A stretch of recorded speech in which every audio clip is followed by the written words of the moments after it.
안녕하셨습니까? 자, 우리 앞뒤 좌우 인사하겠습니다. 준우의 교회 잘 세워주시옵소서.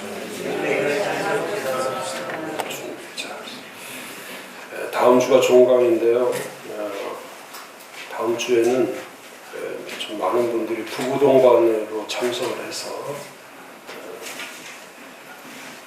유종의 미를 아름답게 거둘 수 있도록, 그래서 물론 강의도 중요하겠지만 잘 먹는 게 중요하다.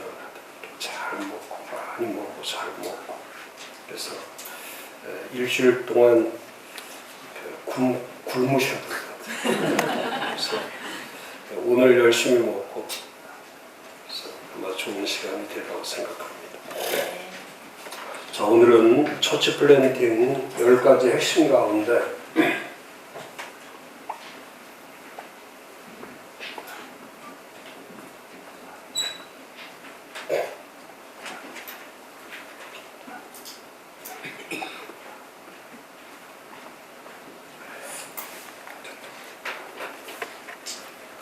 훈련에 대해서,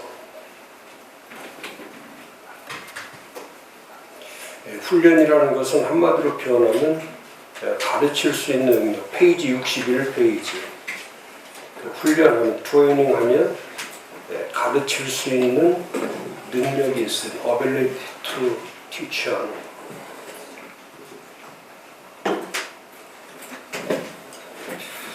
이제 훈련을 시키려면 이제 잘 알아야죠. 교회를 알아야 돼요.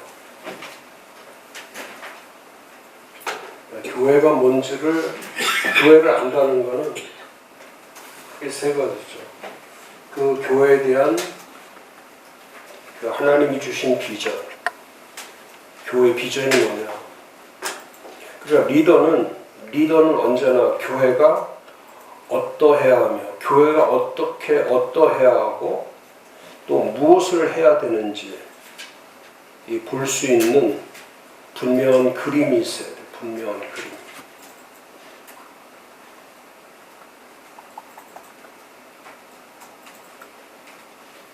교회를 볼 수 있는 분명한 그림이 있어야죠.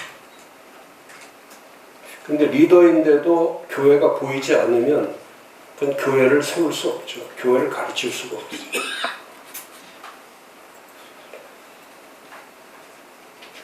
이 모든 값진 비전은 하나님으로부터 오죠.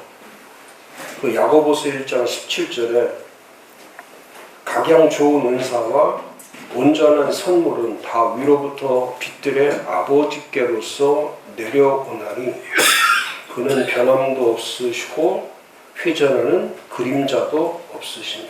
그러니까 모든 비전은 좋은 것일수록 하나님이 주시는 거죠. 근데 그 비전 가운데 목사님이 가져야 될 철저한 비전이 처치 비전이죠. 교회 비전이에요. 교회 비전. 교회에 대한 비전을 보는 거. 교회에 대한 그림을 보는 거. 하나님의 시각으로 똑같이 보는 거. 사람의 시각으로 보는 게 아니라 하나님의 시각으로 교회를 보는 거. 지난번도 제가 말씀드린 C.S. 루이스의 렌즈. 그러니까 교회를 보는 렌즈는 자기의 렌즈로 보면 안 된다. 나의 렌즈로 교회를 보면, 교회가 사람의 렌즈로 볼 때는 교회가 형편없고 작게 보이죠. 아주 작고 형편없어. 그리고 사람이 교회를 보면은 크고 작은 거에 관심이 많지 본질에 관심이 없죠. 그래서 그 성경에서 보여주는 하나님의 렌즈로 교회를 보는 거. 왜 교회가 하나님의 경륜으로 되어 있고, 왜 신비로 되어 있고, 왜 비밀로 되어 있는지. 그 경륜과 신비와 비밀이라고 하는, 이렇게 가시적인 교회만 얘기하는 게 아니라 경륜과 신비와 비밀로 되어 있다라고 하는 것은 그 교회에 대한 깊은 의미를 얘기하는 거죠. 교회를 볼 수 있는 깊은 의미. 사도 바울이 그렇게 표현하는 거예요. 교회는 이렇게 쉽게 우리 사람이 보는 렌즈로 교회를 평가할 수 없다. 사람의 렌즈로 교회가 평가되지 않죠. 우리가 볼 때는 큰 교회처럼 보이고, 우리가 볼 때는 대단한 것처럼 보이고 뭐 건축하는데 돈이 얼마가 들어가고 그런 건 별로 의미가 없죠. 얼마나 크냐 작으냐 하는 것은 하나님의 관점이 아니죠. 하나님의 관점은 크다 작다가 아니라 말씀대로 살아있는 교회냐, 진리가 살아있고 말씀이 살아있고 하는 그리스도의 교회냐, 이제 이게 관점이지. 그러니까 한 교회가 커가는 거는 별로 의미가 없어요. 부흥이라는 단어는 하나님 편에서는 부흥이라는 단어가 별로 의미가 없죠. 한 교회가 뭐 1000명, 5000명, 10,000명, 20,000명, 30,000명, 50,000명, 100,000명, 그건 아무 의미가 없죠.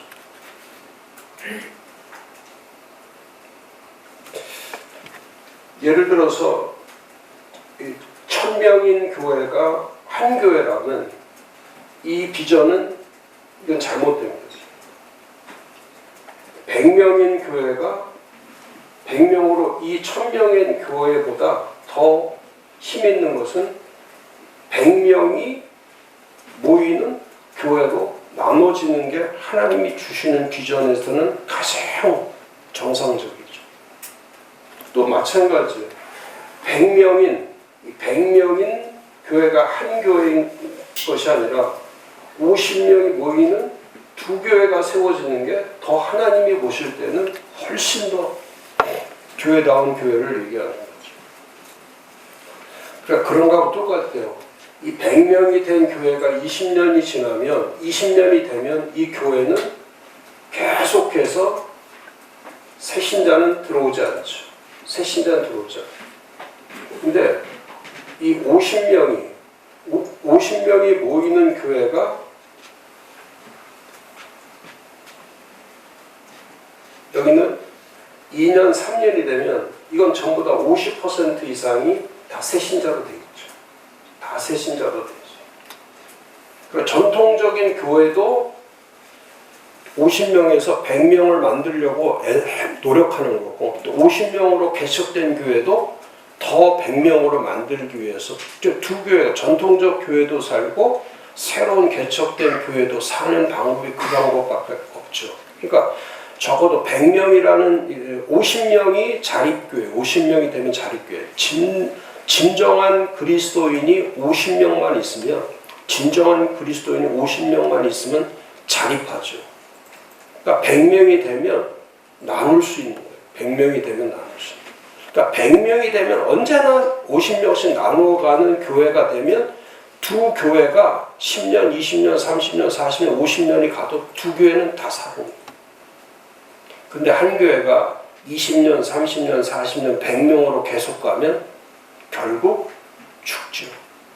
고령화, 노령화, 쇠퇴화돼서 그 다음에 교회에 에너지가 없어요. 활동력이 없어요. 전부 다 힘도 약하고 헌신도 약하고 기도도 약하고, 그러니까 10년, 20년, 30년, 40년 역사만 오래되는 거는 아무 의미가 없죠. 그러니까 역사가 짧아도 자꾸 나누어가는 게 제일 좋은 거예요. 하나님이 제일 기뻐하는 비전은 예루살렘 교회를 키우는 게 아니라 예루살렘으로부터 그 교회가 계속해서 개척 확장돼 나가는, 개척 확장돼 나가는. 그래서 저는 그 비결을 그렇게 생각하는 거죠. 100명을 목표로 해라. 100명을 목표로 해서 반을 나누라. 50명. 그러니까 진정한 그리스도인이 50명 가운데든 100명 가운데든 10%만 헌신적 그리스도인이 있으면 50명도 어마어마한 에너지를 가질 수가 있어요. 10%. 그러니까 비율이 그거죠. 복음의 사람들이 10%만 있으면 국민의 10%, 서울 도시의 10%, 또 동의 10%, 지역의 10%만 진정한 그리스도인이 있으면 다 바꿀 수 있죠. 모든 걸 다 바꿀 수 있어요. 근데 진정한 그리스도인이 10%, 진정한 교회가 10%가 없기 때문에 나라를 못 바꾸고, 사회를 못 바꾸고, 도시를 못 바꾸고, 기업을 바꿀 수 없는 10%가 안 되기 때문에. 기껏 해봤자 1%, 2%밖에 안 되기 때문에 지금 한국의 진정한 그리스도인이 몇이나 되겠어요? 진정한 교회가 몇 교회나 되겠어요? 여기도 있지만 우리 지난주에 지방했는데 이번 지난주에 그 12월에 지방에 총회잖아요. 총회가 있는 거예요. 근데 그러니까 그 총회를 할 때 보면은 항상 이 교회 안에 목사들이 카르텔들이 그러니까 대부분 이 노회나 시찰이나 지방회나 이런 데 임원되는 사람들은 거의 머릿속에 그런 카르텔의 의식을 갖고 있는 거예요. 그러니까 임원이 되려고, 그러니까 임원 되면 안 돼. 임원 하려고 하면 절대 안 돼. 그러니까 이번에도 이제 젊은 친구들이 임원이니까 40대들. 근데 40대들이 총회하면서 자기들의 권한과 자기들의 권력을 표현하는데 제일 중요한 게 규약이야, 규약. 법을 바꾸는 거. 정부도 마찬가지고 국회도 마찬가지고. 법에 손을 댄다는 것은 자기 권력을 상징하는 거예요. 자기 권력과 권위를 상징하는 거예요. 그러니까 권력과 권위를 상징할 때 예전에 되어 있던 규약과 이 원칙, 법을 바꾸는 게 그게 가장 쉬운 길이죠. 그러니까 임원들이 모여가지고 그 규약을 고치는 거예요. 규약을 고치는데 크게 세 가지 고치는 거예요. 첫 번째는 호적등본. 그러니까 목사 안수를 받으려고 목사 청원을 하려면 호적등본이 있어야 되는데 이제 호적등본을 파괴시키는 거예요. 그다음에 두 번째, 이력서를 내지 않게 하는. 그러니까 이력서를 내지 않는다는 것은 학벌을 학교 출신이라는 그거를 드러내지 않도록 만드는 거예요. 그 다음에 세 번째는 교세 보고서를 안 내는 거예요. 교회 주일학생이 몇 명인지, 1년에 세례나 침례를 몇 명을 주는 건지, 헌금은 얼마나 나오는지. 그거는 교세 보고서가 아니에요. 그건 목회 보고서예요. 목회를 하려면은 1년에 전도를 몇 명 하고, 세신자가 몇 명 올 거고, 또 세례나 침례를 몇 명 주고, 또 주일학생은 몇 명이고, 중고등학생, 이런 데이터를 가지고 있는 거는 목사의 기본 상식이거든요. 근데 첫 번째 호적등본. 호적등본은 과거 이력이 다 나온다는 거예요. 다 나오는데 거기에 첫 번째가 그거예요. 이혼이라는 게 거기에 돼 있으면은 요즘 시대와 문화에 맞지 않는다. 그러니까 이혼을 해도 상관이 없다는 거예요. 그러고서 이제 그 세 가지 안건을 놓고 이미 임원회에서 자기들이 다 결의해 놓았기 때문에 이거를 그냥 일사천리로 통과시키는 거예요. 그럼 한 번에 무너지는 게 뭐냐면, 자, 목사의 본질적 자격이 박탈되는 거예요. 두 번째, 학벌이 파괴되는 거예요. 세 번째, 교회가 파괴되는 거예요. 그러니까 교회도 필요 없고, 목사도 필요 없고, 그 다음에 학벌도 필요 없는, 그야말로 인간이 필터링 할 수 있는, 인간이 기본적으로 나눌 수 있는 기본기는 다 무시되는 거예요. 지금 사회와 똑같은 거예요. 가정 파괴, 학벌 파괴, 모든 배경을 다 파괴시키는 거예요. 그게 지금 40대들이 하고 있는 사회적 개념이죠. 그래서 제가 이제 질문을 한 거예요. 호적등본과 가족관계 증명서의 차이는 뭡니까? 제가 몰라서 묻겠어요, 이걸. 호적등본에는 이력이 다 나오는 거, 가족관계 증명, 지금 가족에 관해서만 쓰는 거, 그걸 제가 왜 모르겠어요. 근데 지금 묻는 거는 그거예요. 호적등본에는 그 목사의 모든 인적 사항에 대한 것들이 다 기록이 되기 때문에, 그럼 거기는 정상적인 사람은 호적등본을 내냐 안 내냐 따질 필요가 없어요. 근데 비정상적인 사람은 그걸 따질 수밖에 없는 거예요. 왜 그걸 내라고 하냐. 또 이력서도 마찬가지예요. 정상적인 학교를 나오고 정상적으로 스터디를 한 사람은 이력서 쓰고 안 쓰고는 문제가 될 게 하나도 없어요. 또 교세 보고서는 목회를 열심히 하는 사람한테는 교세 보고서가 하나도 어려울 게 없어요. 그럼 이 세 가지가 어렵다고, 이 세 가지가 불편하다고 하는 것은 이 세 가지에 있어서 다 리스크를 갖고 있는 거예요.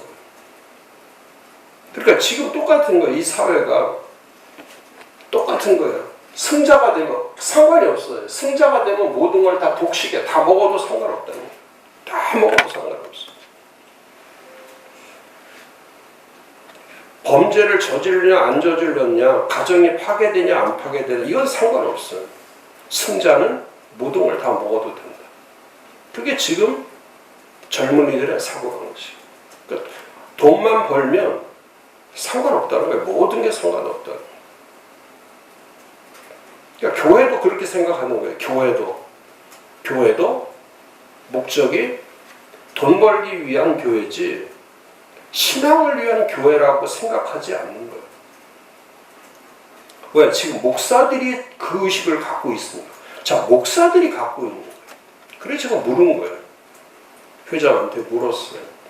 호적 등본하니까 회장이 하는 말이 이혼이란 단어를 썼어요. 이혼. 그래서 제가 다시 질문한 게, 목사가 이혼을 해도 목사가 될 수 있습니까? 그랬더니 하는 말이, 지금 시대나 문화가 그렇고, 아니 내가 시대와 문화를 묻는 게 아니라 이혼을 해도 목사가 될 수 있습니까? 또 그 다음에 대답하는 거는, 우리 성도들 가운데 이혼한 사람들이, 아니 나는 성도를 묻는 게 아니고 목사가 이혼을 해도 목사가 될 수 있는가를 묻는 겁니다. 그 다음에 제가 두 번째 물었던 건 그거예요. 성경에 이혼하라고 했습니까? 이혼하면 안 된다고 말씀합니까? 그랬더니 시대 문화가 아니라 성경, 하나님의 말씀인 성경에, 그럼 목사가 강단에서 설교할 때 이혼하라고 설교합니까? 이혼하지 말라고 설교합니까?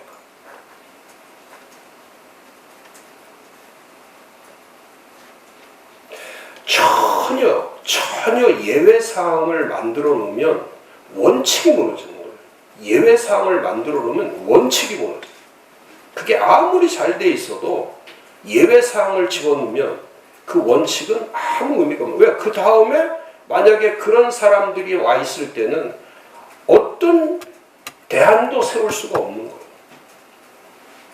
교회도 없다. 그 다음에 학교도 어디 출신인지 모른다. 그 다음에 또 개인의 배경, 개인의 경력이나 개인의 신앙도 모른다. 그건 목사가 아니죠. 목사가 아니죠. 그랬더니 이제 제가 계속 물고 들어가니까 그 다음에 시간이 이제 없죠. 왜냐면 식당 예약 시간이 50분에 12시 50분에 되어 있는데 이미 15분 이상을 제가 계속 질문하니까, 그랬더니 의원